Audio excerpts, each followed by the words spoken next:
I think that whole idea of following the godwinks, it's not about what we think is the right move. Like these voices coming in have shaped my book.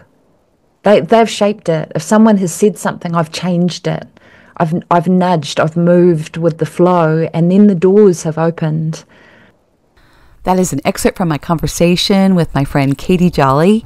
For those of you that don't know, Katie is a licensed brain health trainer with Dr. Amen, a naturopath, a host of the podcast Brains, the Human Story, and now a published author.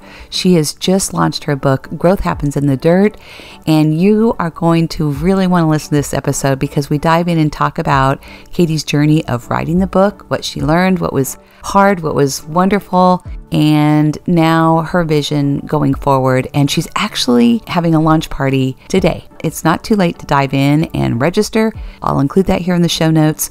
So grab your headphones, a warm cup of coffee, and your notebook and listen in. Let's go. Hello, beautiful Redlo women. How are you today? It's Terri here, your coach and biggest cheerleader. I'm here to put a little bit of inspiration in your day. Welcome to the Redlo Women podcast, where we empower midlife women to reclaim their confidence, rise higher, and step boldly into their next chapter. And we do it together. I became a midlife entrepreneur after overcoming my own self-doubt to start this podcast, write my book, and coach women just like you. And I did it all in my 50s. I knew I wanted more after navigating my own life transitions, overcoming some really hard things, and trying to figure out what was next. As I did, I decided to help you do the same. So grab your warm cup of coffee or step into your favorite tennis shoes and let's step forward together. Let's go. Well, hello, Katie Jolly, Katie Jolly, Katie Jolly. I am so excited you're here. I can't wait to dive into this conversation. I was looking back on the podcast. You've been on this podcast 5 times. This is lucky number 6. And just thank you. I'm so excited you're here today. And I'm excited for all that's ahead for you with your book, Growth Happens in the Dirt. So you're here to talk about this. So let's talk about it. Welcome. Welcome. Thank you, Terri Mullen. I'm just so excited. I love our conversations. It's always really special. And I feel deeply connected to you, and what a joy it is for me to watch your journey and your journey with this book. I almost get emotional about it. And to see this come to life, I'm just so proud of you and so excited because it's going to bless a lot of people. And I know you have an incredible amount of support, and everyone needs this book. So let's talk about it. Let's talk about your journey. You just did a podcast episode about why you wrote the book. So share with everyone here a little bit about why you wrote Growth Happens in the Dirt. Thank you, Terri. For me, it's become less about my story and more about who it can help.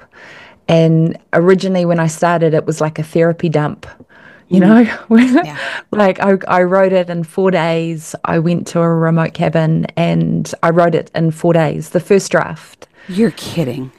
Yeah, seriously. It was just like a flow, and it was angry.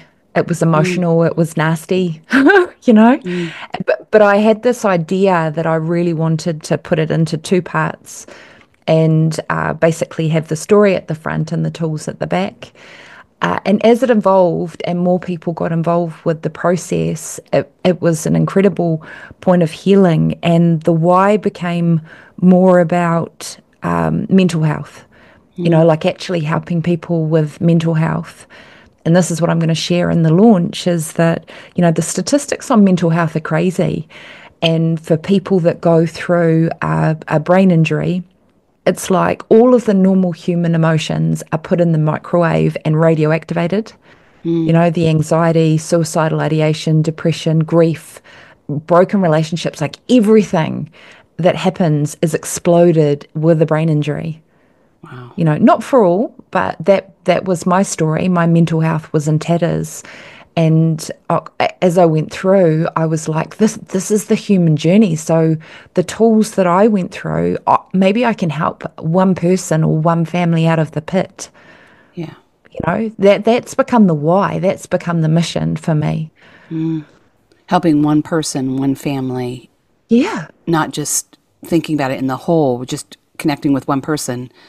which even when I started my podcast, that was it. Just one person, right? You focus on that one person that you're trying to help.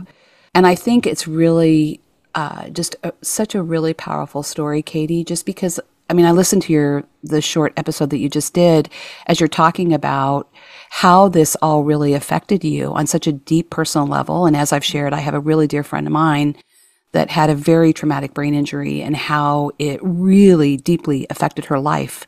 And you said something like you're in a room where you feel like you no longer belong. You lose friends because people don't understand who you are. You kind of become kind of a different person, which you and I have shared. You and I have talked about this extensively before. Expand on that a little bit, because I thought that was really powerful, because the brain is inside, it's not something like a disease where it might manifest physically. Inside you it is, but on the outside you look the same, right? So share a little bit about that, because I thought that was really powerful, Katie. Well, it parallels mental health. If you've got somebody who has bipolar or anxiety or depression, right? Nobody can see it on the outside. You might just be a little bit odd. And it's exactly the same with a brain injury. Your brain isn't working properly. And like so many other mental health issues, you lose your identity. You totally lose your identity. And that's what happened to me. I lost my job. I couldn't parent. I couldn't drive for a period of time. I couldn't even read. So you're sitting in this position where you're just kind of stuck and you're numb inside your head. And the whole process is learning how to human again. Because I talk about one moment in the book where I went to a birthday party for my nephew, and it was really, really noisy, which is an issue for people who have a concussion anyway. Super noisy with all the kids running around. And I sat down with a woman, and she just asked me the standard question. She's like, "Oh, what do you do?" And I had nothing. Wow. I had nothing. I had no conversation whatsoever in my head. I had no social cues. And I just had this massive panic attack, and I had to leave. I said, "I'm really sorry. I've had a head injury. I need to go." I couldn't human. Wow. And then how did that make you feel inside? On top Terrible. of, yeah. Terrible. I didn't want to go out. Yeah. I didn't want to go out and socialize again. So that's a really big part of the book, is actually, I've got a chapter on it, how to rebuild those relationships, how to ask, how to be social again, because it's the reality. And it's not just the reality for concussion or a brain injury. It's the reality for people who are going through a mental health journey. How do I human when I don't feel normal inside? Yeah. One of the things that comes to me as you're talking, because as I've shared, I've been really close with my friend that's gone through this, and maybe it's different for everybody, but when you think about what you went through, like what support did you need at that time? Are you able to even put that into words? Is that even something, and maybe you go into that in your book. I'm so excited to read it. I can't wait. But the support that you need at that time when you're going through that, what does that look like? Is that a really big question? No, not at all. It's actually people understanding where you are and what you need. And I do talk about it in the book, because with a brain injury, you have certain triggers, and it might be light, it might be noise. Because in the beginning, and I found it for months and months afterwards, like talking is hard, listening is hard. Because it all requires brain input. So what really helped me was being able to say to my husband, I need a brain break. And that's what I did. I said to him, I need a brain break. I need to go home. Or even being able to convey to people around you that this is what is happening for me. I need space. And that's the biggest thing, is to be able to remove yourself from the situation and take space, or know how to self-regulate and calm down in those moments. Yeah. Like humming for the vagus nerve is incredibly calming for people who have a brain injury or anxiety even. right? You hum. And I do this even now because the supermarket freaks me out. You Just know? because, is it too much stimulation? I know you've talked Yeah, about this a lot too before. much stimulation. Yeah, Okay. yeah, yeah. So I just walk around the supermarket with a very low hum. Nobody can hear it, but it just soothes me in that environment. I just Yeah. interviewed a friend of mine who teaches sound bath and sound bath healing. Ah, Super cool. She's just amazing. She's actually a trained flutist and professionally trained. Anyway, she's just amazing. But she talked about the humming. So I really get this now. So you do that. She said that's really, yeah, really calming. And you don't even have to do it where people hear you. But if you get stressed or you get nervous, just do that hum. So you do that. yeah, yeah, yeah, yeah, That's yeah, super yeah, cool. Oh, that's yeah, awesome. Really great. yeah. And I know too, like what I've learned is that my friend's husband's just really clear. Like, we can do these things, we can't do these things. If we do this, don't be offended, and just Mm, having that conversation for people that have gone through something really difficult. And just like you say, this applies to many things in life, right? It's just communication. It's just being yeah. open, being honest, because then that allows those of us that love you and care about you to know where you are and not to take it personally, you know? Mm, And those that have the empathy and compassion and love and understanding, like, okay, no problem. I get it. I can show up for you that yeah, way, right? yeah. And knowing that it's okay to be different.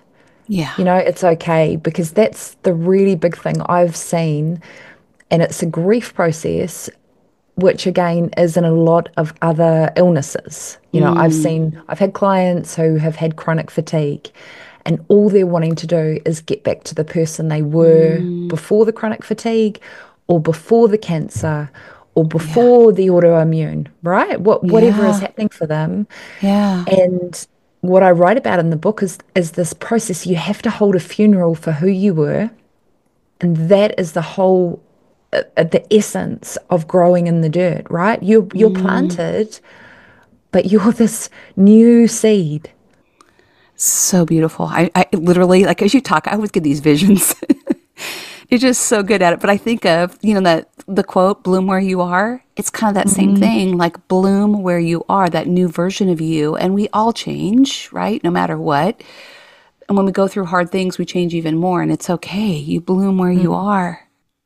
Oh, that's just super. That's just like, I'm so excited for your book. I can't wait. Thank you.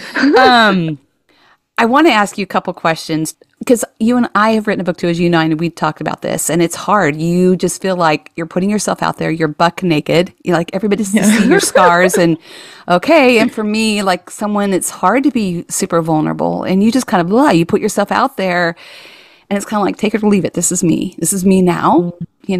I go through hard things. This is me. This is who I am now. So, what was the hardest part writing your book, or hardest parts? Maybe there's more than one. What were the challenges?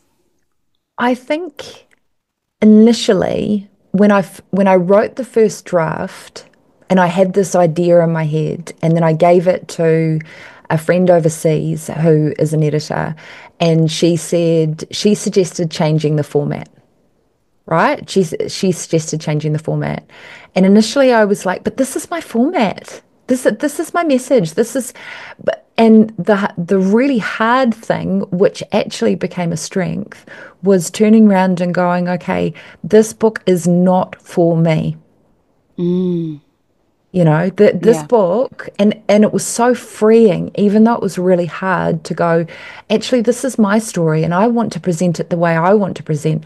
I just put that aside and became very, very open to criticism and Mm, feedback, mm, thinking, okay, I want to make this the best for everybody else.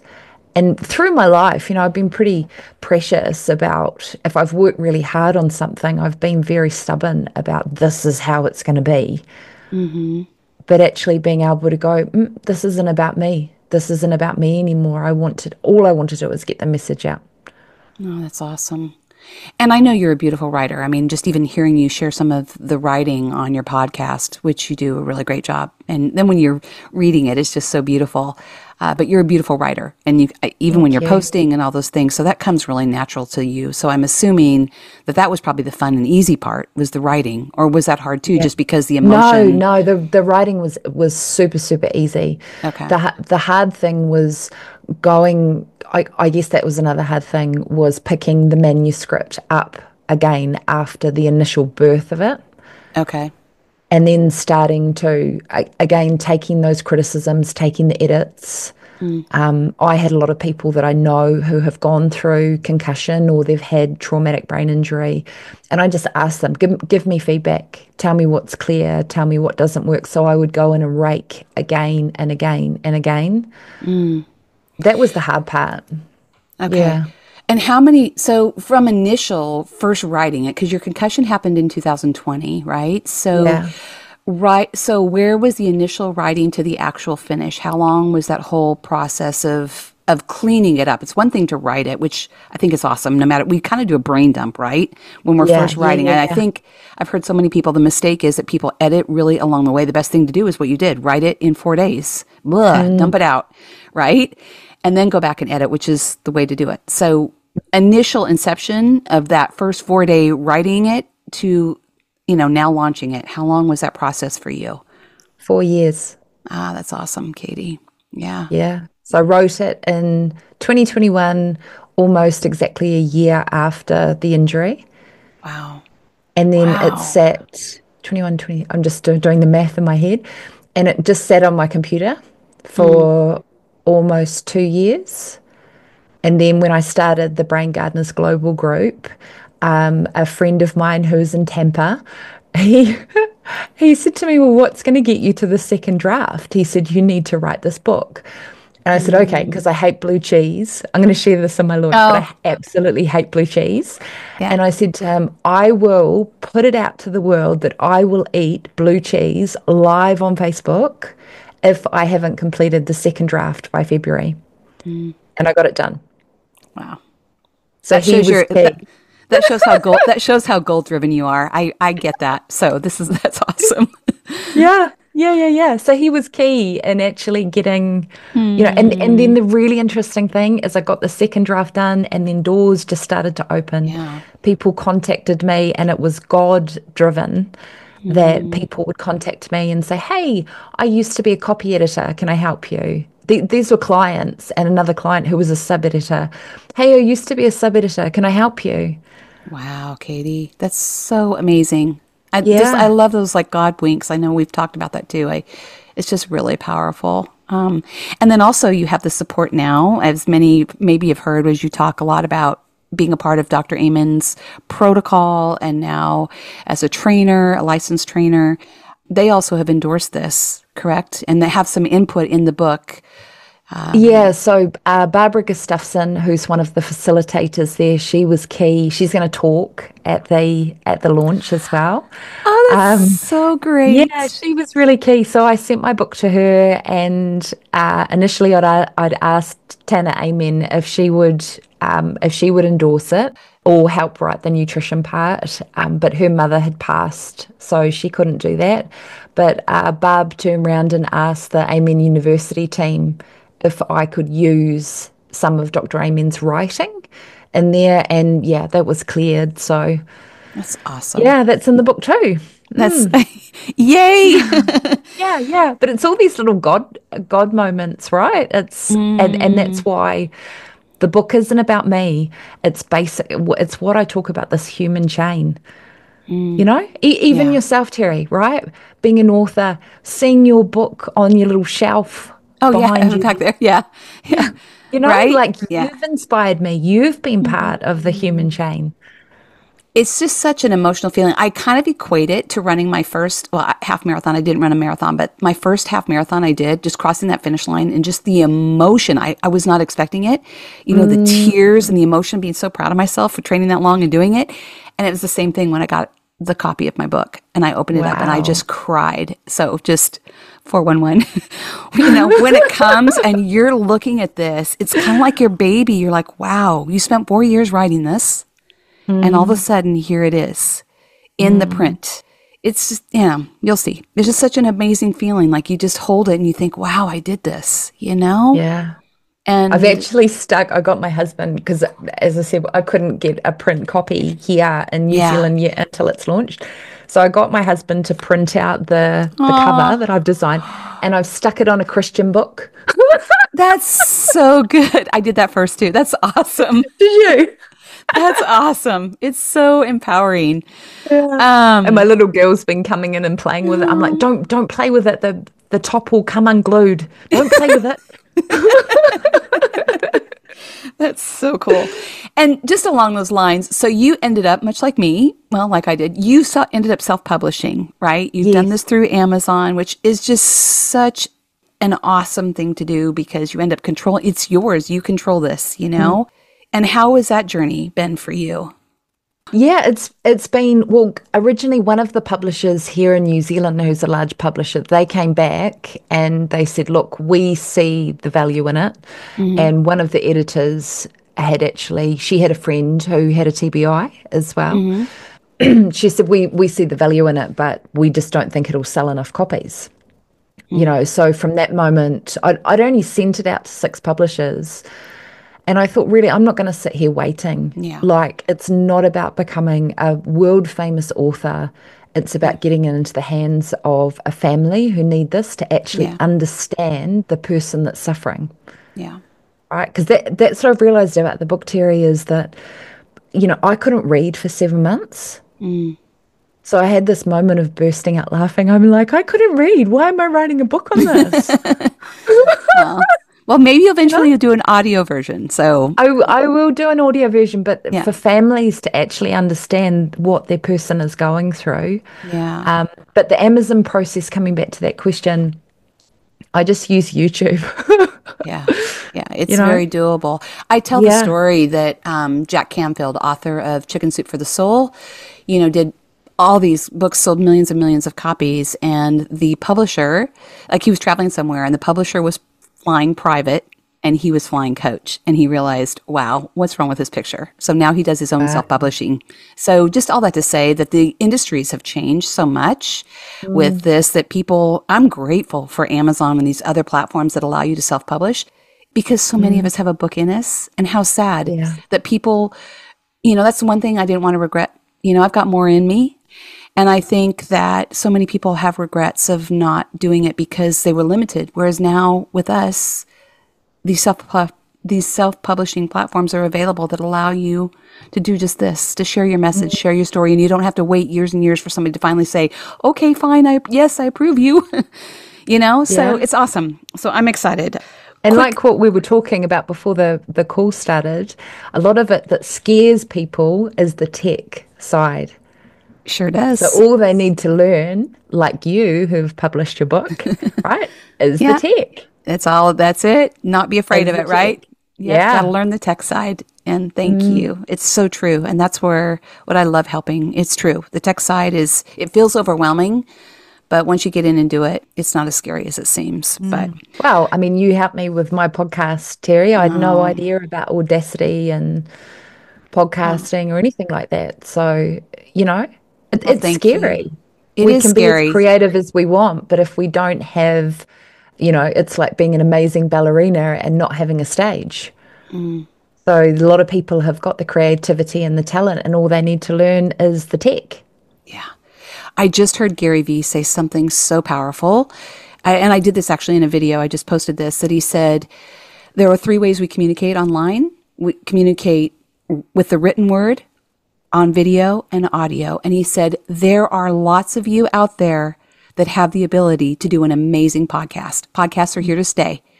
And podcasting is a monster. So stop being afraid and go do it. And it's so true. Podcasting is anyway, that's a whole other topic, but that's where I started. Yeah. That's why I love doing this. I love sitting here and talking to people. And what a great platform, to share long form content, to let people really get to know you now, Katie Jolly, as a brain health coach and brain health trainer and author and podcaster. And it's a great way to share your message, right? How else do we do it? And it has great shelf life. People can search the topic that you're talking about, brain health. It'll come up, it's like searching a library. So anyway, that's a whole other topic, kind of my tangent, my passion. Okay, so easiest and most fun writing the book. That's what I want to know too. The easiest part. Yeah. So the most fun was definitely the writing, definitely the brain dump. And it wasn't fun. There are these really key moments in the book which I share in the launch. Yeah. And I'd be writing and I'd cry. I'd just sob and sob and sob because when I started editing, I'd written it, a couple of years ago. I hadn't gone back in and looked at it. Yeah. So the most fun was definitely the creative process. And then the second fun was getting all these other people involved, like getting the specialists to contribute and even going back to the people who had helped me, like the neuro-optometrist, the occupational therapist. I read a book on EMDR in the library. Oh, wow. And I actually, he's in Australia, Mark Grant. I actually contacted him and I said, hey, you changed my life. Would you write an insert for my book? Wow. And he did. Awesome. So, it was that was the most exciting and exhilarating was getting all these other people to be part of the project. That's awesome. And it's so important, you know? Yeah. That's amazing. And you're giving back to them too. You're giving them credit as well, by including them, people that touched your life. And so that's so important. Okay, so favorite chapter. Do you have a favorite chapter? Yes, my favorite chapter is chapter 9, which is spirituality, which was my major catalyst moment. Wow. And yeah, I won't share it here. Yeah, I know. I'm not. I'm just asking. Yeah, because we're going to talk about this. Just so y'all know, she's doing a launch March 10th to start with. We're going to talk about that. But yeah, I'm not asking for details. I just want to know. Yeah, it was incredible. It changed my concept of God, feeling held, and actually wanting to be on the planet again. Because I didn't for a long time. And even before the concussion, I had moments of not wanting to be on the planet. Yeah. And it changed me. The experience changed me. Oh, that's awesome. And you've got a lot of, spiritual intuition anyway. You're very intuitive. You're very connected to God. And so I just love it, even as you're talking about this, just these God moments, these God winks along your journey, just this whole process. It's such a testimony. And I know we were talking before we started to record because I love our conversations, that, once we really lean into that and really lean into what God has for us versus getting in our own way, it's amazing what happens. It's amazing the door that opens. And I think for you, that really happened, leaning into this brain health, aligning with Dr. Amen, just taking your background as a naturopath and your curiosity for overall health and mental health and your intellect and your creativity. It's just like this beautiful puzzle that's kind of all come together. That's what I see. And it doesn't feel like it's me. And I know that's an odd thing to say. Like I said to my husband, even the journey with Amen University and being selected as a cohort leader, as a mentor, one of 4 globally for the very first cohort for the university. And I said to Simon, I mean, our population here is 33,000 people, and I'm in New Zealand, and I've connected in with these beautiful human beings from Amen University, and the doors are just opening. I said to Simon, it's not me.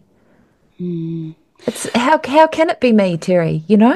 Because you have a gift, Katie Jolly. Wow. I don't know. Because it is. And that's part of it. Your humility, your kindness, your love, your compassion, your creativity, the way you tell stories, that's all part of you. And it might not feel like you because you're so humble about it all.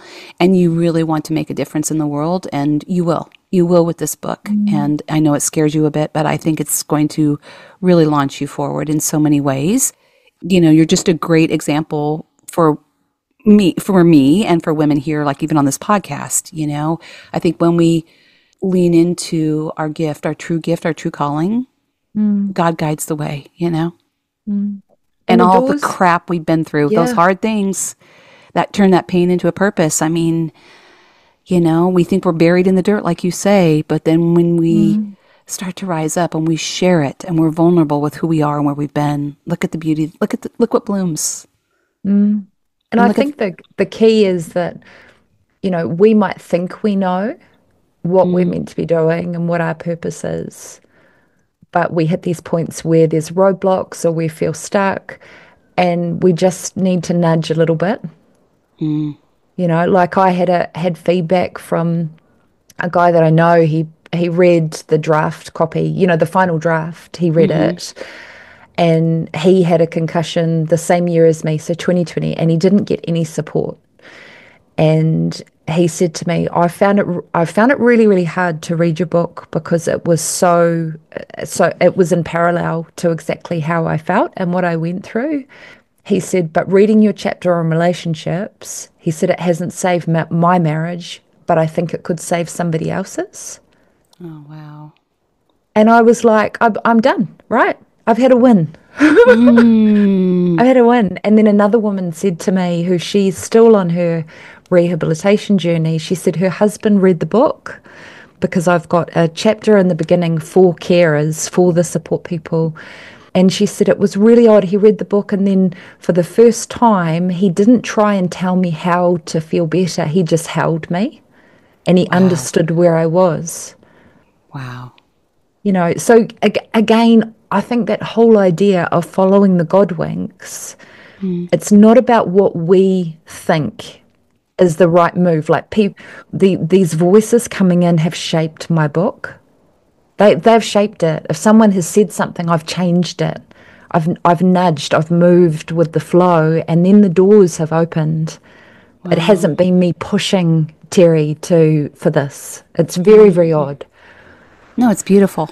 It's beautiful. It's just a beautiful testament of who you are and how you have allowed this process of writing this book to shape you and to shape what the book really is and what it's meant to be, because you have taken constructive criticism very well. You've listened to others, and yet you've also listened to your heart, soul, and spirit, and have allowed the book to evolve. And what a gift. It's magic. It's just beautiful, Katie. Thank you. So before we kind of finish up, so tell everyone when your book launch is. Everyone's welcome. Please come support Katie. I'm going to post it on my own social media. So tell everybody about your book launch and kind of what's happening so we can all celebrate you. Yeah, thank you. So the book is launched in the USA, or the book launch is on the 10th of March. So it's 7 p.m. Eastern time. Okay. And so the format is I've got a couple of guest speakers. Barbara Gustafson from the Amen University has offered to speak, or she wanted to speak, and then my husband. We get I'm to not meet sure your how I feel about. husband. Yeah, That's awesome. Yeah, and giving people background into the why, the real mission, which the real mission for me is to kind of get people on the path that mental health is brain health for all of us, right? So we can get on this mission to look after ourselves and our brains. Then you get some backstory stuff, which isn't in the book, some secret exclusives. And then because I don't want it to be all about me, I've actually got my three key moments I'm going to talk to the people about, and then I'm going to give them some self-reflection questions. Fabulous. And everyone who attends is going to get a 20-page ebook on brain healthy nutrition that I created the other day. So I want it to be I appreciate people's time, right? So I want to make sure that they get some give back out of this. Well, they will. They're going to get so much out of this. So we'll put that all in the show notes. And then like I said, I'm going to do a post on Facebook where they can just click and sign up. And I know you just email them, send a confirmation. You're doing this on Zoom. So we all get to see each other. Right now, you have a lot of people signed up, and it's just going to be so much fun. So more the merrier. Come celebrate Katie. See who she is in person. You'll get to see how wonderful she is and just her gift. And is there anything else before we close that you would like everyone to know? Because I had written down here, what do you hope everyone gets? And you've kind of answered that several times, but is there anything else that you'd like to add before we close? Just any golden nugget, wisdom, anything about you? What would you like to say? Yeah, I think for everyone listening, knowing that the brain can heal. I mean, my journey was a pretty extreme example of mental health, but when I started really focusing on the brain, I came off 5 different medications. My ADHD was helped, anxiety, depression, like it was all healed. I still struggle, like we all struggle. I don't think we're ever there, Right. but that if you know wherever you are in your mental health journey, if you focus on looking after your brain, so much of your life can change. The crazy can become calm. I love that. And I just, as you're speaking to, I'm thinking, just remember, no matter what difficulty we've been through, growth happens in the dirt, and you're not alone. Thank you, Terri Mullen. Keep shining, Katie Jolly. I adore you. Thank you for being here 6 times. I'm just so grateful for you. I'm grateful for our friendship, and I really am excited for this coming into the world. So many are going to just really see the beauty of you and the magic of your writing and storytelling. You have such a gift, and I know that's really your passion. So thank you. Thank you for being here. Can't wait for this to air. Thank you. Thank you, Terri. My pleasure. Well, thank you so much for being here. I hope you have a few key takeaways that you can apply to your own life today. Be sure to click on the calendar link to set up a free one-on-one call if you're needing additional support and some confidence and clarity to step forward and not only start, but grow your business. I'd love to help you. And if you have a few moments and would be so kind to leave me a review, click on those 5 stars. I would love it. It helps other women know that we're here to make a difference in their lives and help them step forward as well. Have an amazing day.